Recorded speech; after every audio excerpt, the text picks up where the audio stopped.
Family ටිචින්ස් අද අපි පාන් ගෙඩියක් හදන්න යන්නේ. අපි හැමෝම නිතරම කඩෙන්නේ පාන් ගන්නේ. අද අපි ගෙදරම තමන්ගේම අතින් විනෝදයටත් එක්ක පාන් ගෙඩියක් හදලා බලමුද? ඉතින් ඉතාමත් පිරිසිදුව හොඳ පිරිසුදු පොල් තෙල් දාලා ඔයාලා ගාව තියෙනවා නම් එළවලු තෙල් උනත් කමක් නැහැ. රසෙට අද අපි පාන් ගෙඩියක් හදමු. ඔන්න බලන්න හරිම ලේසි. මද උණුසුම් වතුර කෝප්පයකට යීස්ට් තේ හැඳි 2යි. ඒත් එක්කම සීනි තේ හැඳි 2ක් දාලා වහලා තියන්න. මෙෂරින් කප් එකෙන් පුරවලා පිටි කෝප්ප 3ක් මෙතන තියෙනවා. පිටියකට මම මේ දාගන්නේ ලුණු තේ හැඳි 1ක්. ලුණු ටික දාලා මේ වගේ කලවම් කරලා ගන්න. මේ දාගන්නේ පොල් තෙල් මේස හැඳි 3ක්.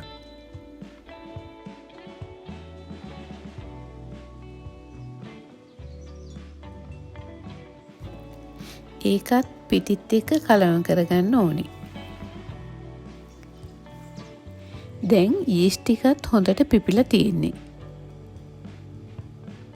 යීස්ට් ටික පිටියකට දාගමු. දැන් හොඳින් පිටි ගුලියක් වෙන්න හදා ගන්න ඕනේ. දැන් ඔයා මේ පිටි ගුලිය හොඳින් අනා ගන්න ඕනේ. ඔයා ගාව බීටරයක් තියෙනවා නම් ඒක උනත් පාවිච්චි කරන්න පුළුවන්. දැන් අපි හදාගත්තු මේ පාණ්ඩුව එක හොඳින් පිපෙනකන් මේ වගේ වහලා තියන්න ඕනේ. මේ තියෙන්නේ මගේ පාන් පුච්චන තැටිය. ඒකෙත් මම හොඳට තෙල් ගාගත්තා.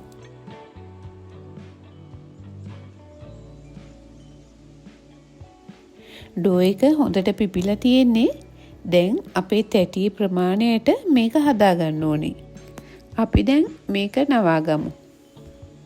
දැන් මේක තැටියේ තියලා මේ පෑන් එකට වැඩි අඟලක් විතර උසට එනකන් පිපෙන්න තියන්න ඕනේ. ආයෙමත් මේ වගේ වහලා තියමු. ඔන්න පාන් එක හොඳට පිපිලා. පෑන් එකෙන් උඩටම පිපිලා තියෙනවා. මේ පාන් ගෙඩිය උඩින් මම බිත්තර කහමද ටිකක් ගාගත්තා. 180 විනාඩි 10ක් ප්‍රීහීට් වෙච්ච oven එකේ මිනිත්තු 40ක් විතර එක එක oven එකට වෙනස් වෙනවා මේක බේක් කරගන්න ඕනේ. බලන්නකෝ හොඳට බේක් වෙලා. හොඳ සොෆ්ට් එකට ඇවිදින්. වටේත් හොඳට කර වෙලා ඇවිත්.